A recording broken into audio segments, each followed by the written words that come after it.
What is up, everyone, and welcome to another edition of The Danny Show. I'm your host, Daniel Cody, and this is where I give commentary and reviews on all things wrestling. Thank you guys for joining us. Let's not waste any time. Let's get started with my review of WrestleMania 39 Sunday from last night. The opening with America the Beautiful and Kevin Hart with the sequel talk. Awesome.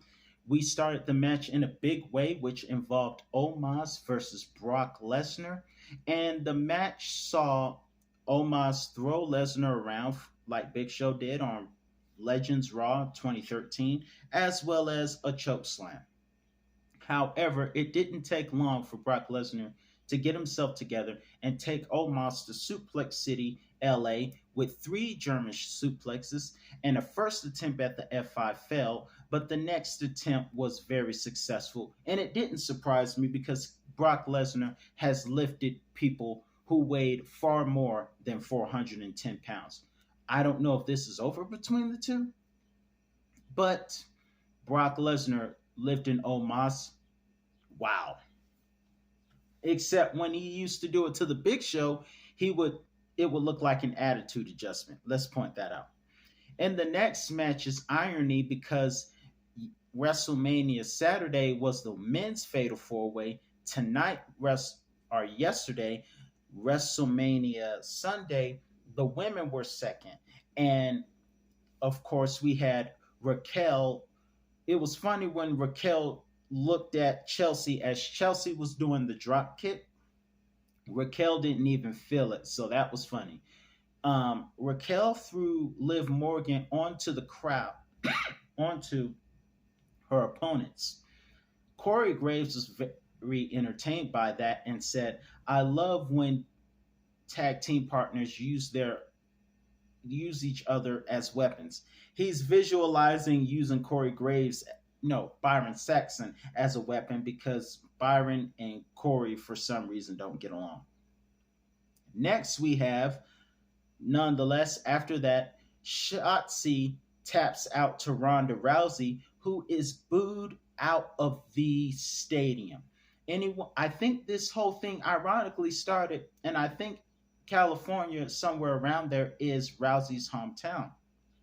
Yet they booed the crap out of her. And I think this whole issue with her and the fans started way back at Survivor Series 2018 in Los Angeles, California. Now it is time for an episode of The Red Chest Diaries. This is a humorous parody of Zalman King. For those of you who are under the age of 18, I will not explain that. But on this episode of the Red Chest Diaries, we have Woods predicting that Drew would win the triple threat match, but it was a triple threat match nonetheless between Drew, Sheamus, and Gunter. And it didn't take long for people to start getting chopped in the chest, and we saw that throughout the match. Titus O'Neil was on commentary saying, "Call 911, call the police." I agree. 12 beats for Walter, 6 chops by Drew, while Sheamus did 6 beats, respectively. However, Drew took 28 beats to the chest, while Cole was clapping at how amazing this 5-star triple threat was. Drew kicked out of Walter's powerbomb. Walter kicked out of a super white noise that was followed by the Celtic Cross. Drew broke Sheamus's pin after he went for the broke kick to Walter. Then Drew and Sheamus fought it out as Drew flies off the top to Sheamus, kicked out of the broke kick. Claymore got a 2 count, and after the Claymore again, Walter appears and power bombs everyone and gets the win. Now, on one hand, there was a part of me that wished Sheamus would have won so that he could be the Grand Slam guy he deserves to be. But nonetheless, this was still an amazing triple threat match that got a standing ovation from Titus, Corey, and Cole. And also myself, despite Walter still winning. Walter may very well hold that championship as well as he did the NXT UK championship. Who knows? But in our next match, we have, by the way, 5 stars. Triple threat match, 5 stars. Bianca versus Asuka was not 5 stars, but it was still good, even though Rhea versus Charlotte was a bit better. I still think that match was good. First of all, the entrances by Asuka and Bianca were awesome. Bianca's entrance with the Compton Divas was also great. First and foremost, that little girl was very flexible. Let's just point that out real quick. That very flexible. She looks 6, and that is the most flexible 6-year old I've seen. But nonetheless, Corey thought the match was over when Asuka was powerbombed onto the floor. I knew otherwise. The match continued in the ring. We saw Bianca superplex Asuka in the form that Cesaro, or Claudio as he's now known in Ring of Honor AEW, would. We saw Asuka miss with the mist because she blew it in midair when the referee's back was turned, and Bianca dunked it because it burns. It burns. Ass dominant or Simp19. Nonetheless, Asuka went for the armbar and Bianca powered out and went for the KOD for the win. What this means is you can't say WrestleMania without EST. And the other thing to that is this: Bianca is the longest reigning women's champion of this era. And fun fact, she is undefeated at WrestleMania. We could get another. We could have another Undertaker on our hands. Or maybe early years Hulk Hogan, because there was a part where Hogan was undefeated, at least until he got disqualified with this match with Andre the Giant at WrestleMania 4. But who knows? We may see her do what Edge did, which was be undefeated for 5 years before encountering Money in the Bank and The Undertaker. You never know. But in any of the events, Bianca is 3-0 at WrestleMania and the longest reigning champion. Shane McMahon made a return, but it was a return turned disaster because the fans pop. First of all, I didn't think Shane would ever come back because apparently there was some issues with Shane at last year in 2022, but he's here, thankfully. But the return was a disaster, and you hate to see that happen. But Snoop Dogg took over, and Miz, you got knocked off out. And it's Sunday, not Friday, but you got knocked out. In our next match of the evening, we had Edge versus the Demon Finn. I kind of wish the sun was down so that we could get a better quality of their entrances, because it's like when at WrestleMania 31, because WWE was in California time, it was still sunset during the Undertaker's entrance at WrestleMania 31. So we couldn't get the best of it. Undertaker is one of those entrances you have to have at night. You just gotta. But at least we still got it at near the dark. It was near sunset. So what the heck? That entrance, though, by Edge was awesome. And of course, now, first of all, we shouldn't be making blood references in California. I don't think that's a good idea. But in any event, the entrance by Edge was awesome. The Demon's entrance was great also. First of all, this demon is what they call in the church a strong man, because this demon was numb to a chair shot. I've never seen anyone numb to chair shots. And Edge paid homage to his fellow Brood members, Gangrel with the DDT that looked like the Execution, and the Unprettier. We saw Execution from the ladder, and that wasn't enough to keep the demon down. Of course, Edge did what church people believe in doing, and that is binding the demon. He put the demon in a corner and bound him with sticks, because you got to bind the demon in his name. Hallelujah. We bind you, demon. I'm just playing. I'm playing, y'all. But in any event, Edge used sticks. We saw a lot of colorful chairs and sticks, by the way. But nonetheless, lots of colorful sticks. We saw Edge and Finn. Edge go through the table, and we also saw Finn do a coup de grace. That didn't work. But what got me was when Finn Balor, not from the top rope, but off the near top of the cell, he went and did a coup de grace. He missed and got speared for it. But the fact that he was willing to crawl like a demon through the exorcist wall and go onto edge to the table and miss with the spear was crazy. Speaking of the promo by Russell Crowe, because WrestleMania is Hollywood, that promo was awesome. But I'm gonna tell y'all something. I ain't watching that movie. You can forget that. You can't pay me. You can't send a woman that offer to pleasure me. I ain't watching that movie ever. There's nothing you can say that will make me watch that movie. I ain't doing it. Never, never, never, never. I've never seen an Exorcist movie. The closest to scary I have ever gotten is my all-time favorite, The Undertaker, The Fiend, Sting from '97, and Kane.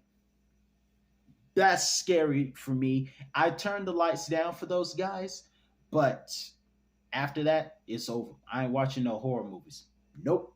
Not doing it. Not doing it. Nope.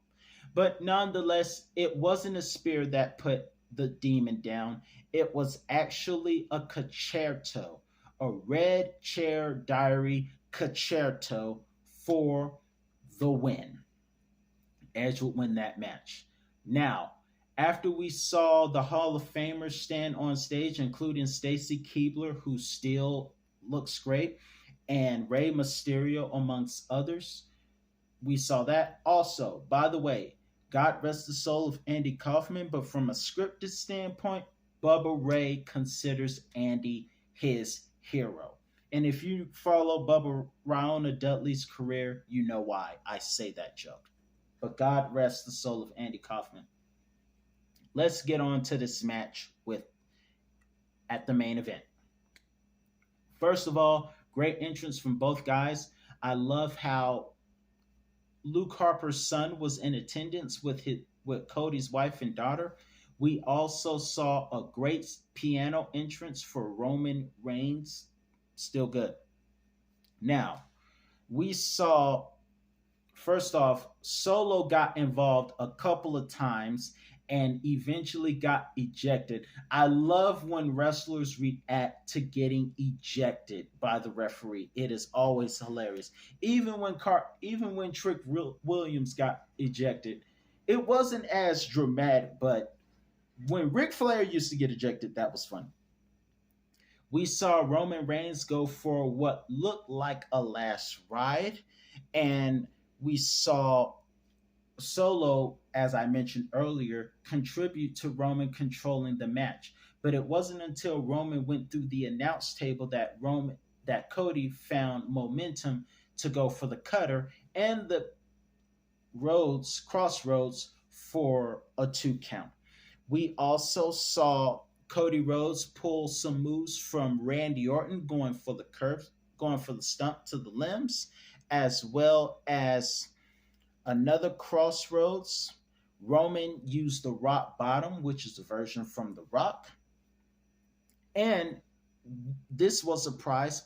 We saw a pedigree.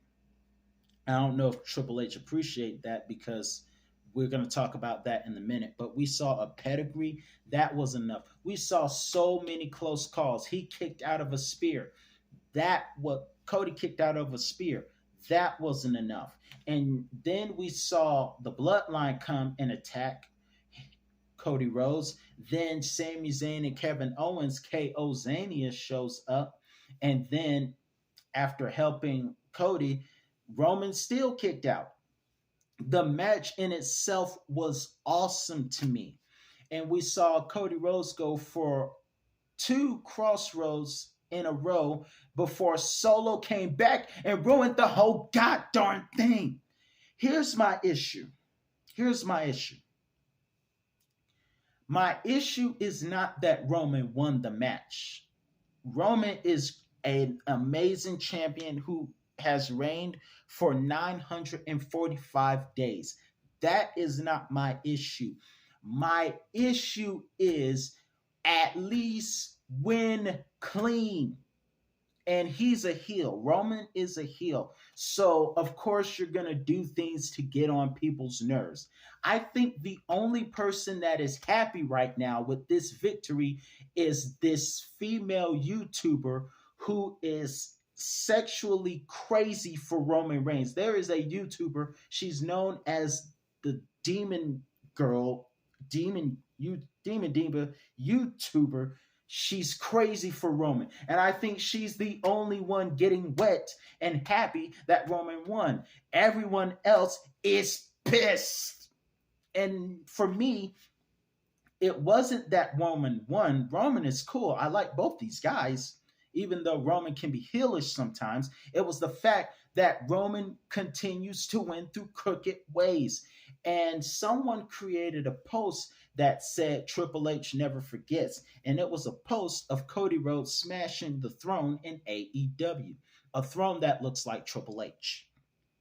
So maybe that was the reason for all of this nonsense. I don't know. But nonetheless, Roman is still the one. So what happened to the Usos is not a bad omen, but the Usos are in trouble this Friday. Nonetheless, it was a 5-star match with a crooked ending. That's where I am. If Roman had won without crookedness like he did at last year's WrestleMania, because he beat Brock Lesnar at last year's WrestleMania by himself, no problem. But to keep winning through crooked matters is what made me mad. That's the part that got me mad. Not that he won, but that he kept using his family. Win on your own.